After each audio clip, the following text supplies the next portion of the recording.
a lot of them to make them. Okay. Some of the walleyes, I mean, boy, you can get a nice big fillet out of them. Oh, yeah. Mm. Okay. I have to try my hand at fishing.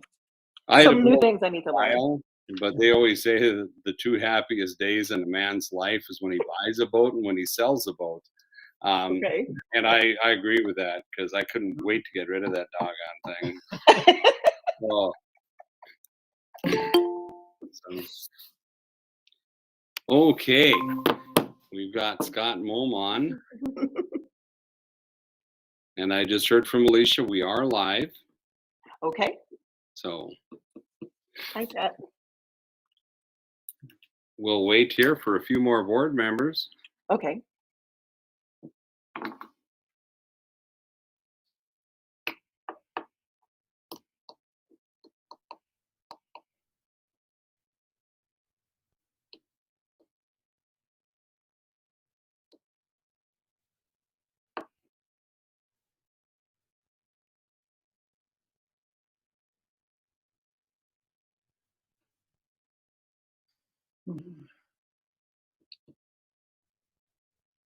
So Nicole, is when you come on base and you're in your car by yourself, they don't make you put a mask on then, do they?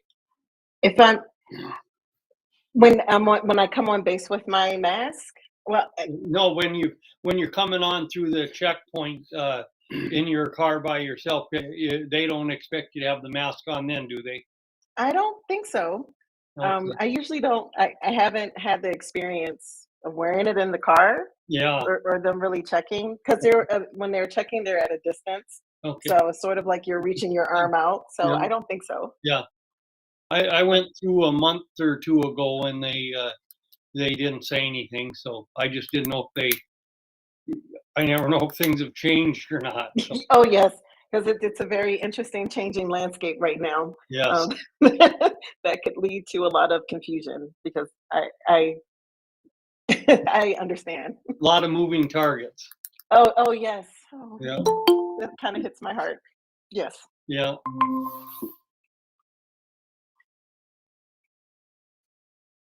Hey, Hey, Brenda. Brenda. Hi.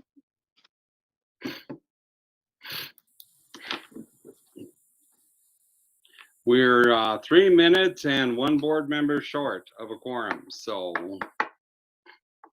I think both Ellen and Mark had planned. There we are. This is the school liaison officer. Okay. Hi. Hi, Raquel.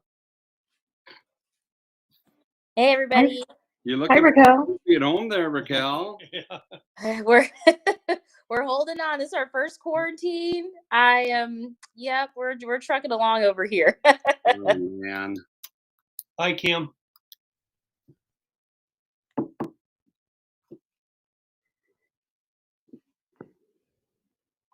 Are we? Believe. Yeah, It's we supposed to be need here. one more board member yet for sure. And that is supposed to be Ellen, correct? What, Ellen? Yeah, I Mark. believe it would have to be Ellen. I think Mark said that he was not able to make it to this one. Oh, okay.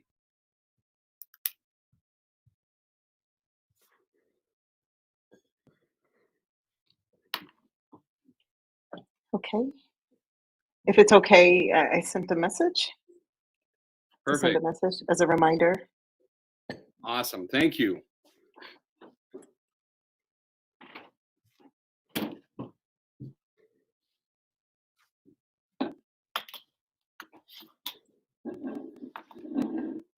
Excuse me while I'm rating Mark's personal drink inventory here. So Yeah, it's nothing too exciting, I Yeah. promise you. peach mango.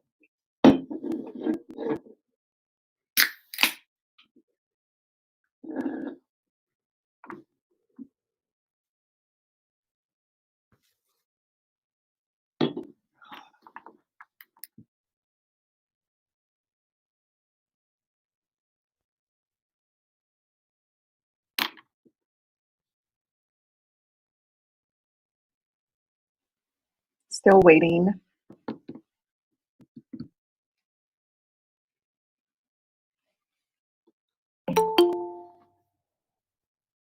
There is Ellen. Okay. We have a quorum. Madam Vice President Branda, you will be running the meeting tonight.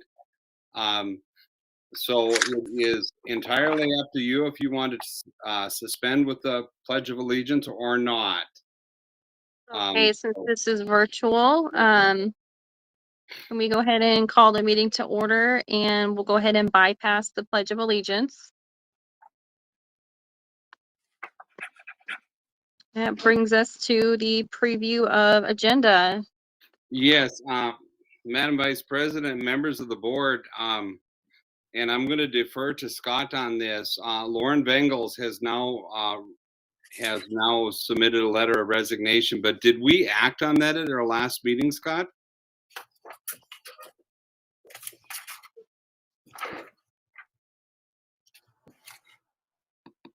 No. We did not. Okay. So I know she had submitted the letter to Jody, but I do not see it in the board packet. It is, or it's in mine. It is. Okay. I just got to get to the right spot. It's just before the pledge of assets. Yeah, here it is. It's on the back page of mine. So we do need to add that when we talk. In resignations, Lauren Bengals is listed on there as board president. And then unfortunately, Branda has a resignation letter in there too. So we need to talk about that one as well. And we're also then in new business going to need to elect a new president. So we're going to add item C as election of new president. And I'm going to recommend that because of the wonkiness of now replacing 2 board members, that we not elect a vice president. And I think we'll just continue on for the rest of the year with just the president. But so on item number A, there will be 2 action items in there. The rest are just announcements of staff members that have announced that they are either retiring or leaving the district. Okay. And Okay. that's all I have for a change.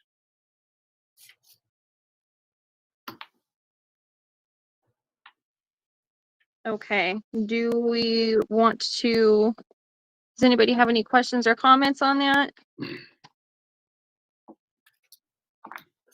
Okay. All right, Raquel, do you want to do your thing? Sure can. Okay, so I have a couple of items for tonight. The first thing is Team Minot has a new app. We had an app that's now obsolete. So the new app is Air Force Connect, and I've been trying to get the word out with the school personnel because it's vital, especially when situations happen like this week and the gates closed. So all that information goes out on this new app. It's Air Force Connect, and then select Team Minot as your location, and then you'll get all of those notifications. So as much as we can spread the word for those that it would, affect, that come out to the base, if we can get that word out there. There's another app, and it's on Military OneSource. They now have a school liaison portion of the Military OneSource app. So families who are PCSing in, they're experiencing their first deployment, anything that, would relate to our K through 12 students that are military connected. There's an app that has general information, contact information, locally and across the Air Force. So I just wanted to highlight that, especially if anybody's getting questions from families, for questions that they have related to anything with their kiddos that's military connected. And then finally, we have what we call a Lunch and Learn coming up. So the Youth Center is holding a program with Pathfinder Services of North Dakota. I will be there, and the EFMP Family Support Coordinator will be there. So lunch will be provided, and this is the targeted audience is for family members who have a student with an IEP who will have just general questions that they just kind of want to bounce off of somebody, or to learn basic information about IEPs and how that process works. Specific to North Dakota, Pathfinders is what we call a SME in the Air Force, subject matter expert for North Dakota when it comes to special education outside of, obviously a school. So they're another resource that we have for our families. So we will be holding that on January 26th from 11:30 to 1 at the Youth Center. And then looking forward to March, and I'll have more information on this. We're going to hold one that is going to be for the providers at the youth centers, and then any teachers, anybody over at Head Start, anyone else that would have an interest in asking some questions to Pathfinders, that'll be available on the other side of the spectrum there. So that's all I have pending any questions.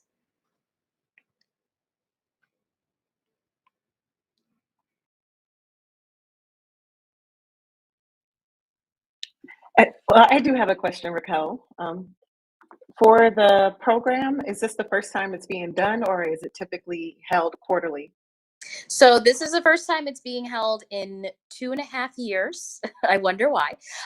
So this is something that we're trying to, myself, when I say we, myself and the EFMP Family Support Coordinator, we're trying to hold a quarterly special education event on the base. So this is us. We had one in the fall. And so now this is going to be one for what'll be Q1 for us. And so that is the goal, that we'll hold something that's either generally open, specific to families, specific to students, or specific for teachers and providers. Okay, that's wonderful. Thank you. Yep.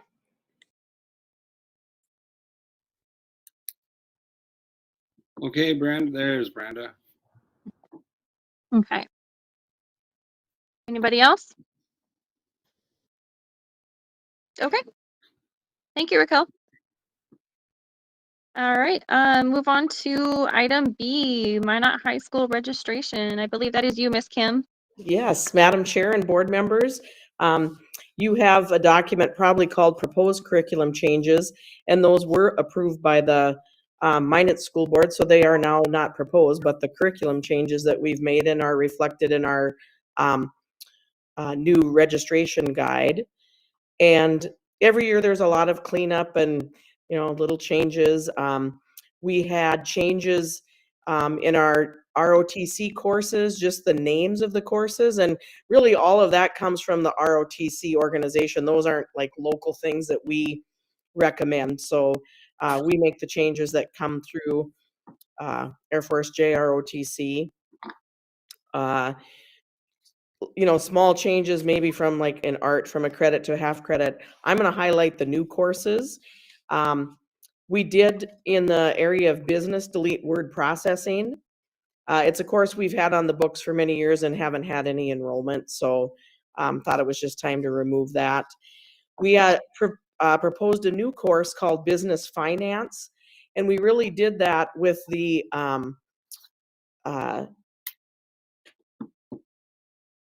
goal to have an opportunity for our students to be able to get a small business management certificate from Botno College if they could take 4 classes, 3 of which we already offered through dual credit.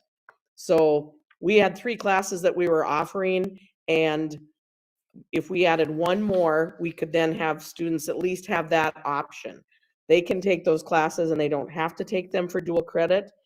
So business finance was added and approved so that students can, if they wish, take the classes that they would need to get that small business management certificate. We just thought that was a nice option for kids that might want to do that.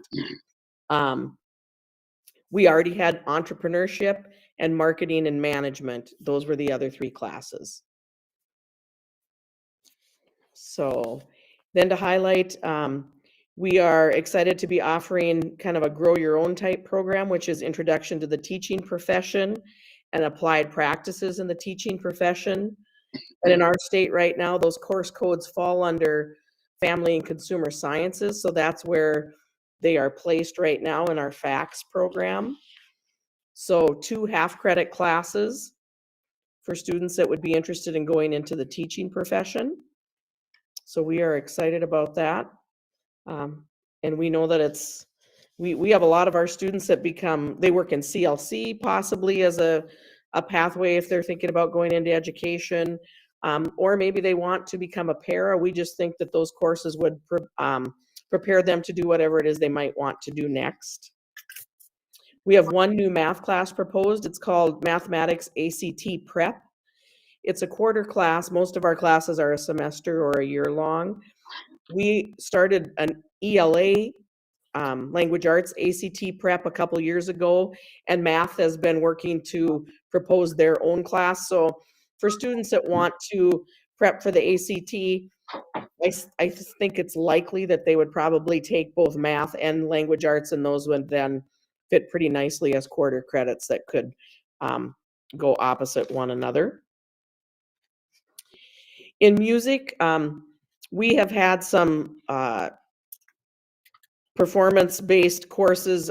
Change of Pace is an audition choir ensemble and jazz band audition, and they have been 3 days a week for 3/4 of a credit. And the proposal was to change that to every day of the week, 5 days a week for a full credit. We made some minor course descriptions in language arts courses, and some new course descriptions in biology, biology 1 and 2, and then the foundations courses for biology 1 and 2. And AVID is a program that we piloted in 8th grade 2 years ago. We added 9th grade this year. So in our plan to expand a grade level each year till we've got 8 through 12, we will add grade 10 for this coming year. Some of you might be familiar with AVID if you've been in other places. So good. I see Joy nodding her head.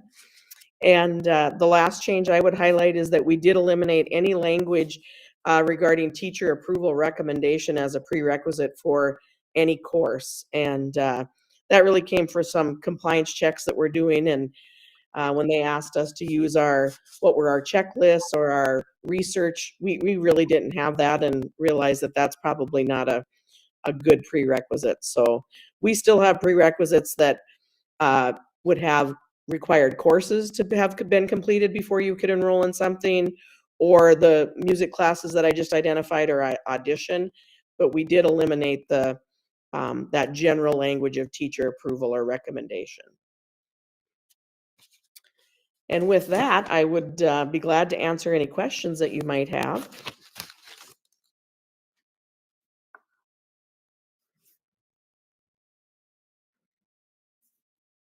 If you don't have any questions, I'm just going to remind you that our registration guides are posted on our high school websites.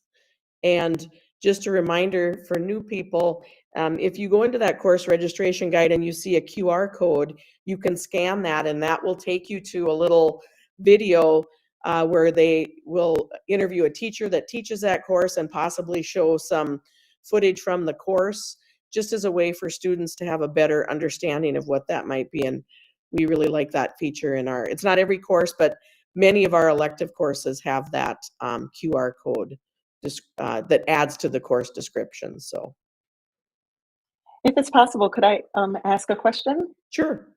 And when there are children or students that are moving from other locations and they're in high school and they have different descriptors for courses, whenever they move here, is there some way or a way that can help them with being sure that those credits can transfer over?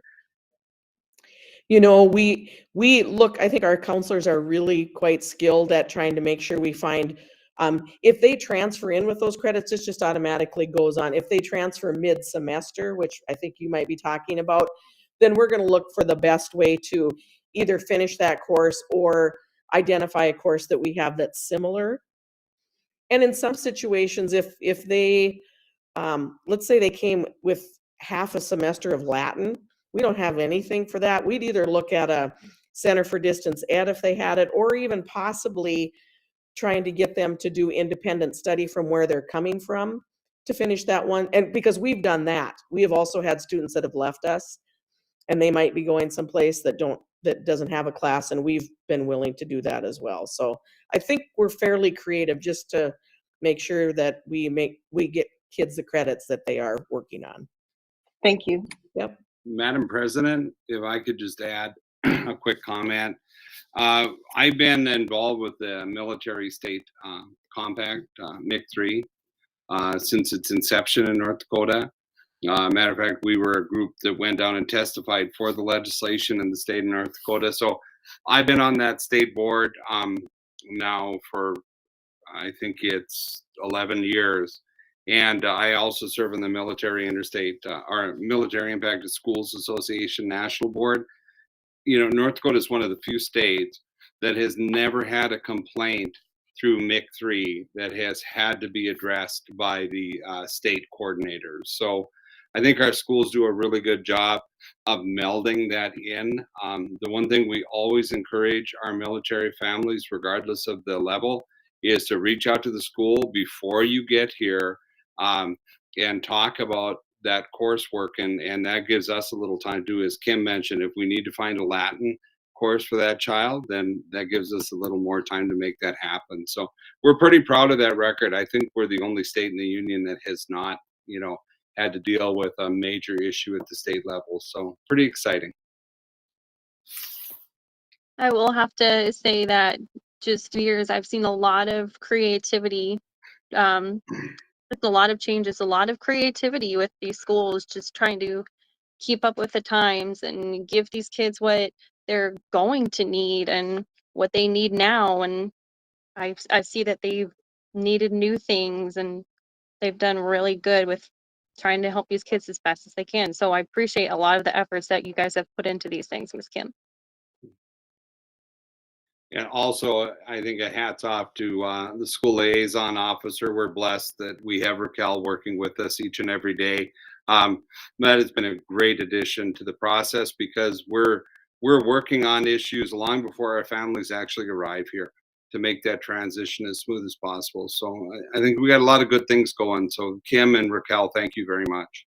And I Agreed. just want to say it's a group effort, but I do think that part of that QR code was really thinking about, we do get a lot of calls from incoming families, so I think that's great. We're there planning ahead and looking, so we feel like the QR code will give them more information, and we're just thankful because we set kids up for success when we can plan ahead. So yeah, it's a team effort. Thanks. All right. Anybody have any questions or other comments?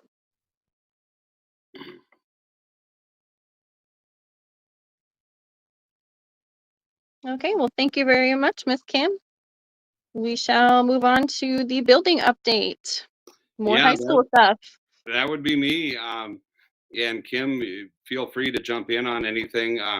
We've been going great guns. We passed our bond issue in December. We've not met since then.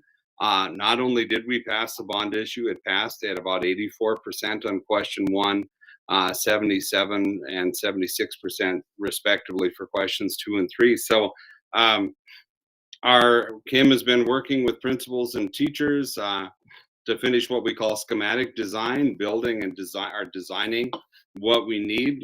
We actually will be done with schematic design now on Monday, and we'll be moving into design and development, which means we make final determinations of where windows are going to go, which way doors are going to open, light switches, all of that, which will get us through construction plans, and then eventually bidding out bid packets that will be going out, some of them this spring. So our goal is to open up the new high school in August of 24, which sounds like it's way out there, but it's not. It's about 2.5 years.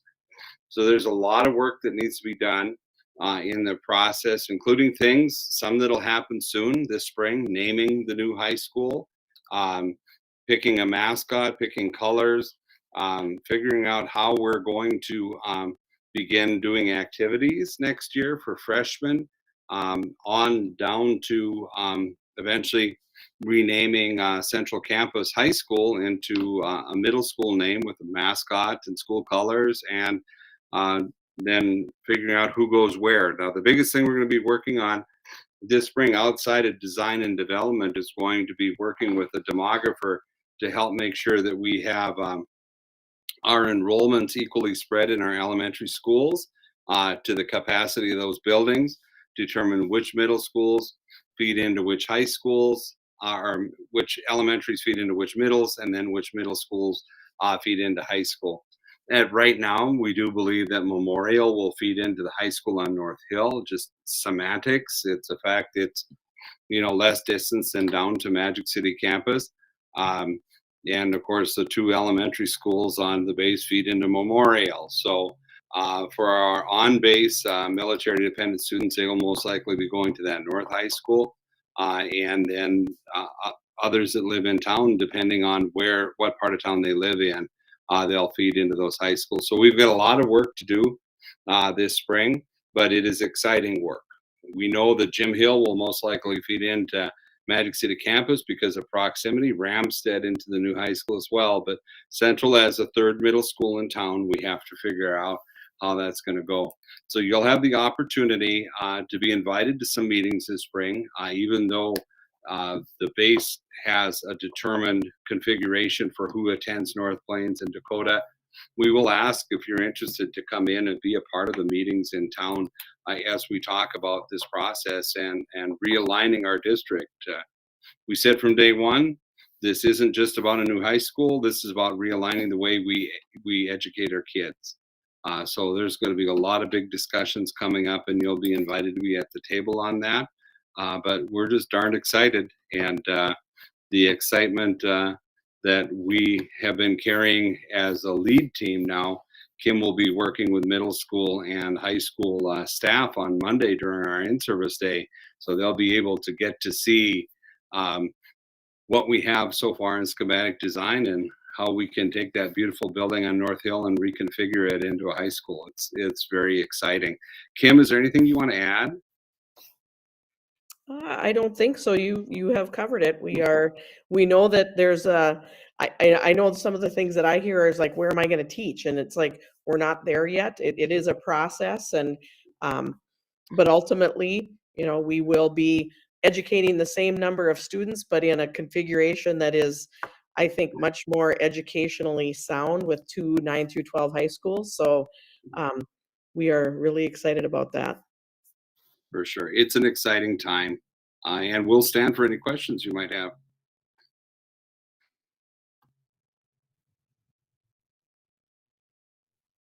Madam President, did you want me to go on with the COVID-19 update? Sure, go ahead, keep going. Yeah, COVID, boy, we're all sick and tired of that word, aren't we?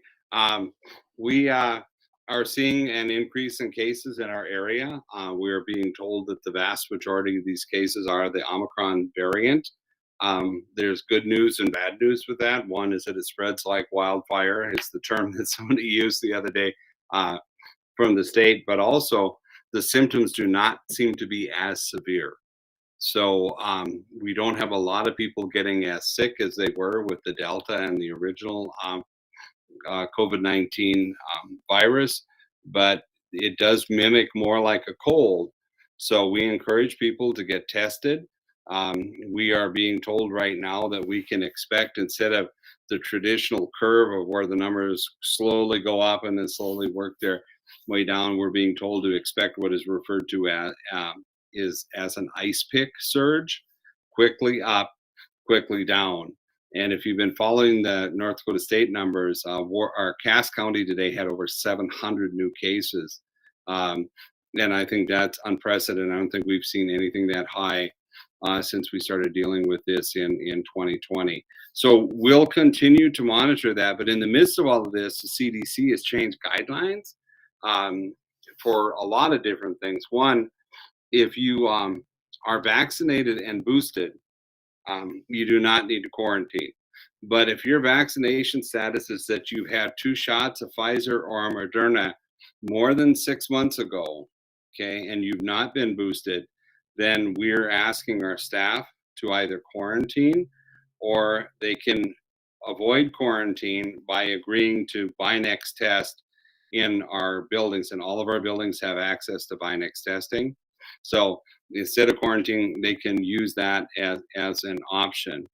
If you get COVID, regardless of your status, now they are saying the expectation is you stay home for the first 5 days, and you can return to school on day 6 or to work on day 6. We're saying with a strong recommendation that you wear a mask when you return.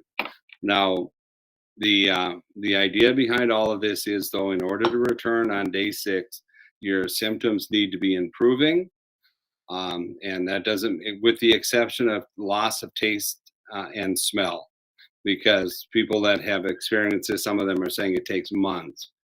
to get the smell or taste back. But your symptoms should be improving, and you need to be fever free for 24 hours without the aid of any analgesic medication or any fever reducing medication. So again, we're depending greatly on parents to help us in this process, to help us understand when there is a positive case in the family. We are encouraging, and I just sent a note out to our staff today, if you're sick, stay home, get tested, okay? And that message needs to go out to our families too. If you're sick, stay home. But it is a common thing. Now, this is our second variant, the third strain essentially of COVID that we're dealing with. And we're getting mixed reports on the levels of illness. But that being said, I'm happy to answer any questions you have. I don't have any current numbers because now that we're going down to a 5-day isolation period, and I know this is going to sound crazy, but sometimes by the time we get the notification, the child is already back in school. So we're doing our best to work through that. But I just have to give a huge tip of my hat to our parents, who I think by and far have really done a great job of making sure that they notify the school that their child is sick and not sending kids to school if they are under the weather. And also for our staff who continue to muddle through this and changes in CDC regulations and whatnot. So I really hope we're towards the end of this. There's a lot of people that believe that Omicron may be the end. It seems to be a weaker variant, not a worse variant, and that maybe this will lead to what they like to talk about, herd immunity. So we're doing the best we can. We continue to monitor, meet with our health department folks regularly to see what's going on. But as we continue to move through, who knows what tomorrow may bring. We base our issues on what we know at the time. And right now, the good news is we're not seeing a lot of people getting incredibly sick. Any questions? I have one. Miss Raquel, Yes. are we on the base doing anything different as far as the whole 5 and 5, or is there No- any differences? At all. Nothing has changed as I'm speaking right now.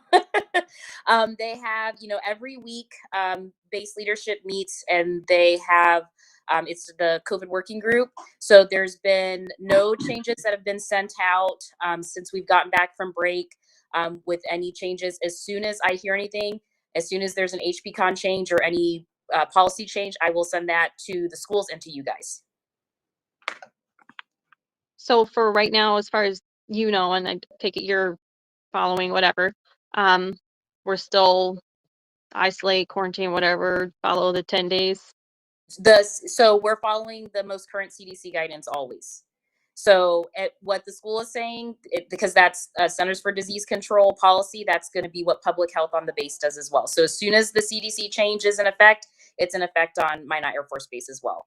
But anything for specifics to, masking or capacity to facilities, there hasn't been any changes for that. Right. Yes. Okay. Thank you. Yep. So as a point of clarification, a child on Minot Air Force Base now will be quarantined or isolated for 5 days from the onset of symptoms. If they have COVID, they can return, and because we're masking on the base, they can return on day 6 as long as they 24 hours without fever, without the aid of medication, and also then that their symptoms are resolving, meaning they're getting better. The only exception to the symptoms resolving is the sense of taste and smell. We're all becoming medical doctors in this field, I figure, is kind of how it goes. I got my degree from the University of Facebook. So, no, I'm teasing. So to everybody else, right? Okay. Go ahead, Ellen. Oh, I was gonna say, I had one more question. Could you give me an update on where we are with close contact tracing? I think I remember that we aren't doing it. If so, are they planning to bring it back because of this surge? Is there any, I'm honestly not sure where we are with it. So we on Minot Air Force Base, we do close contact tracing in our schools. We Okay. do not in our District 1 schools in town. So whatever the rules are in the Minot Air Force Base are the rules that we follow on our Minot Air Force Base schools. So the problem that we run into with close contact tracing, or contact tracing right now, is that, again, like I said earlier, Ellen, as kids are coming back so quickly, it's oftentimes they're back before it's even a notification that we've received the news. So we do the best we can on it. The fact that we are masked is helpful, and we continue to work with Raquel and her office on that. We've had some times where we've had quite a few kids out quarantined this fall, but as of right now, the quarantines have not been as significant, and we'll continue to monitor that. So I think Raquel said it best, as of right now, okay, but that could change pretty quickly. Yeah, definitely. All right. Thank you. You bet. Thank you. Madam Vice President, may I ask a question? Yes. Okay, so my question was, well, it's similar to what was mentioned before. If the children are vaccinated, is that rule still stand for 5 days also? My understanding is that if you are vaccinated and boosted, or you had that vaccine within the last 6 months, that my understanding is that they're not required to quarantine. But we Okay. do not gather the vaccination data. We don't keep a database of who is vaccinated and who is not. So we really go by the word of the parent.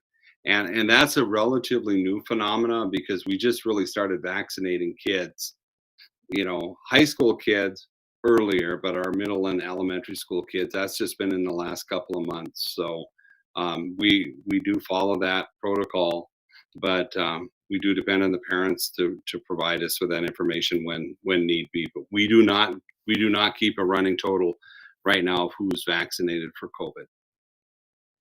Okay, thank you. Yep.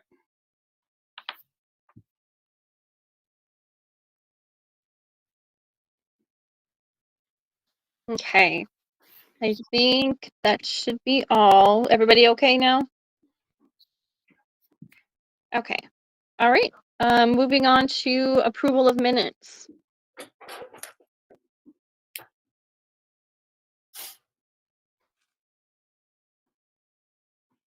So what? Is that Will you, we do Scott? motion?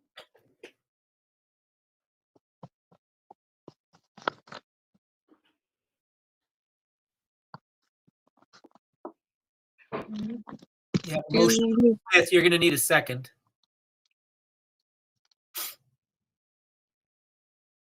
I second No, for you the can't. approval, or You made the motion. I need somebody else to second. Ellen will probably Okay. have. Was it? Yeah. I didn't hear if it was motion. So Yep. did she do the motion? Okay. I second. There we go.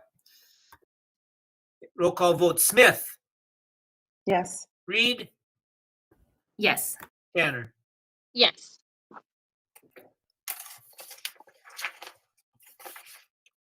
Okay. Any questions on that?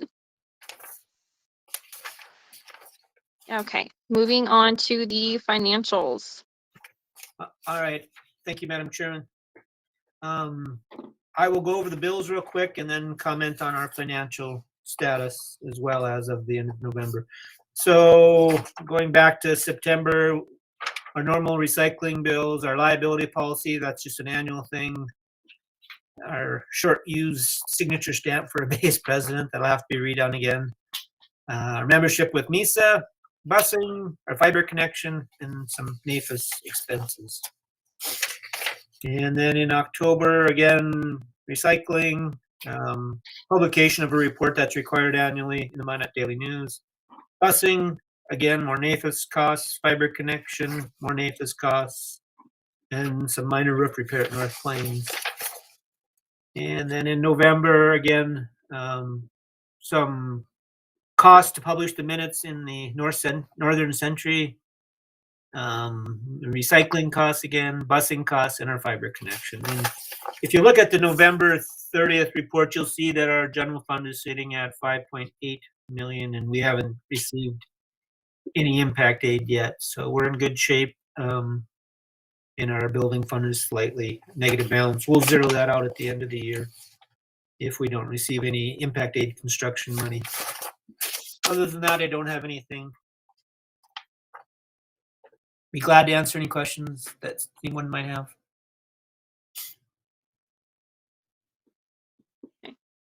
Anybody have questions or comments?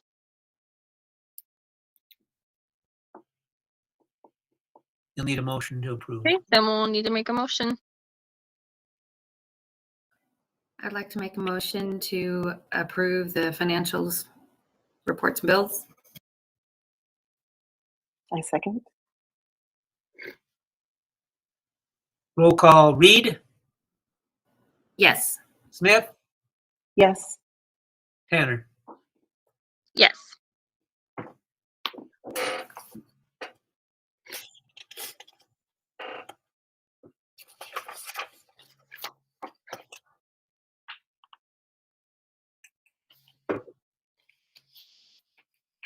Okay, Madam President, that would take us down then to, you could ask if there's any old business and then into new business. Okay, I don't see anything written in the old business. Is there any old business? Okay. Not on our. Okay. The new business. Okay. New business, I guess. We start with the resignations. Yes, first of all, your president, Lauren Bengals, has resigned her position due to a transfer of duty station. It is our recommendation that you approve her resignation, and she's gone, so you don't really have a choice. So, but it will need to be a motion and seconded. Is this something that I'm not able to make a motion of? It will have to be No. either. You would Yeah. have to step away from the chair to make the motion, and you don't have a vice president to hand the gavel to, so that'd be real tough. So, Okay, ladies, you're up. I'd like to make a motion to approve Lauren Bengal's resignation. I second. Smith, Yes. Reed, Yes. Tanner. Yes. and then, Madam Vice President, you also have the resignation of the Vice President, Brenda Tanner. So, I'll just say I've had an opportunity to visit with Lauren already, but Brenda, thank you for your service to the board. Very much appreciate all that you've done. And we always hate to see our board members leave, but wish you only the best as you continue on. But you will have to call for a motion to have your resignation approved. But like it'll be in like next month. So next time maybe? Well, we can approve it as of February 15th. Yeah, that is my intention. So you do plan I'm to getting be a little at the next tired of board playing meeting. the whole military game. Then, Yeah. then Raquel can start the process of filling both the positions instead of just one. So if you Yes, make them that's true. both. But you will Okay. be at the next board meeting, correct? That is my intent. The military calendar says I can be, but the military calendar is not very sturdy. So Okay. Well, I think what we do is accept your resignation effective that date. You will still run the next meeting then. deal. Yeah. Okay. So Need a motion. I motion to approve the resignation of Brenda Tanner. I second. Roll call. Reed, Yes. Smith, Yes. Tanner. yes. Okay. Just for we do have some other resignations I want to point out. Melissa Ryan, Shem Bringham are going to be leaving us in regard to changes in duty station. Mike Frank, who was a teacher at Magic City campus, has decided to retire or resign. He resigned his position effective the last day of school in December. So he was a construction trades teacher at Magic City campus, and he is no longer with us. So we accepted his resignation downtown. Cindy Ludwig is a longtime special educator in the Minot school system. She has announced her retirement, and she will be retiring at the end of the year. I also did want to let you know that Cliff Davis, who was a counselor at Magic City campus, submitted his resignation, and it was approved by the board. I will just say that you may have seen his name in the news. There was a situation where he was arrested on a charge that was not related to the school. It was outside of the school. He did agree to resign his position. The board accepted his resignation, and his name was provided to the Educational Standards and Practices Board. And they have temporarily suspended his license. And there's not a lot that we can say about that particular situation other than the fact that he did resign his position. And I will just say that there were no concerns in regard to his employment. This was a situation that was outside of the scope of his employment. And those do not need to be approved. They just are notifications for you.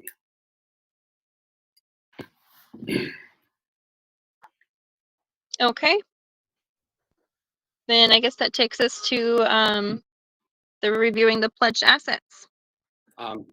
Yes, go ahead, Scott. Yeah, twice a year, the board reviews the assets that financial institutions have pledged against our deposits over and above what's covered by FDIC insurance. Right now, we are sitting at, they have pledged 8.7 and we have 5.8. So it's plenty. It's 150% of what we're required to have. So we are in good shape, but you should have a motion to say that you acknowledge reviewing this document. It should show up in the minutes a couple times a year, and it's usually in the January and July meetings. So I'd need a motion to approve. I motion to approve the pledged assets. I second. Roll call: Smith, Yes. Reed, Yes. Tanner. Yes.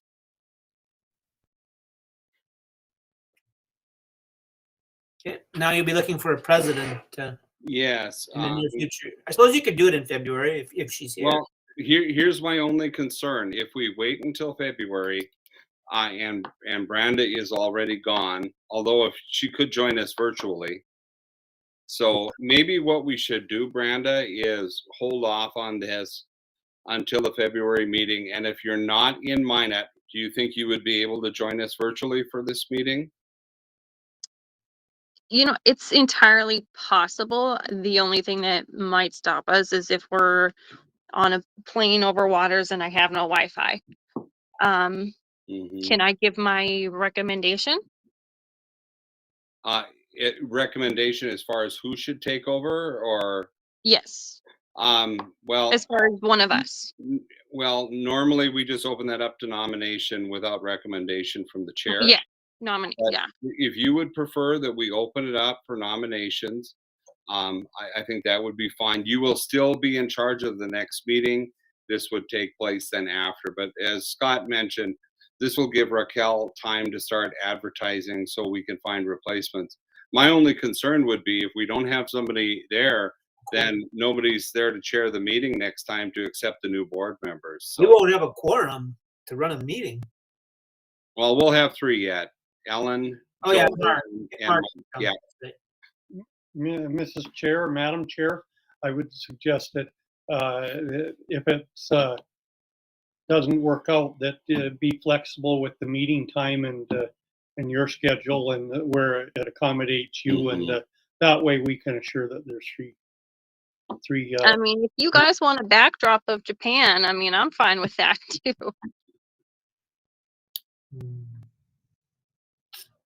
I will defer to you, Madam Chair. Up to you guys.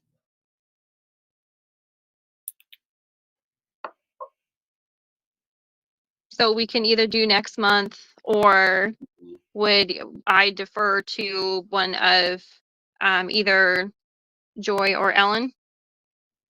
We or would more. have to, Yeah. we have to open it up for nominations and then to be a vote to approve as acting president effective March 1st or February 16th, I guess, whenever your letter is effective. Okay. I'm fine with opening it up to nominations. And I would like to nominate Miss Joy. She seems You are unable to nominate from the, I am unable to nominate. Okay. because you're on the chair. Okay. Yeah. Okay. Can we open it up to nominations in February? You certainly can. You can do it now. You can do it. You in do February. now too. It's just you as chairperson can't nominate. You'd have to excuse yourself from the chair. And like Dr. Vollmer said, there's no vice president to take over the chair right now. So it's an awkward setting. Madam Chair, if I might chime in again, with Mr. Nemish missing, I would almost think that you should maybe delay the decision. So, because it's, that Could do would be that. my suggestion. Mhm. And you can always call a special meeting too. Yeah. That's a possibility. Sure. We could do a very quick special meeting. If your orders change, Brenda, let's plan on doing that. We'll do a very quick special meeting. We could, especially virtually like this, everybody should be able to attend, I would think. And then Raquel, we'll be in touch, but go ahead and start advertising. We'll get the ball rolling. So, okay. Okay. Is Sounds that good. agreeable? You Yep. can adjourn the meeting whenever you want. Okay. Nobody has anything else to add, then I think this meeting will be adjourned. All right. Thanks, everyone. you. Bye. Bye.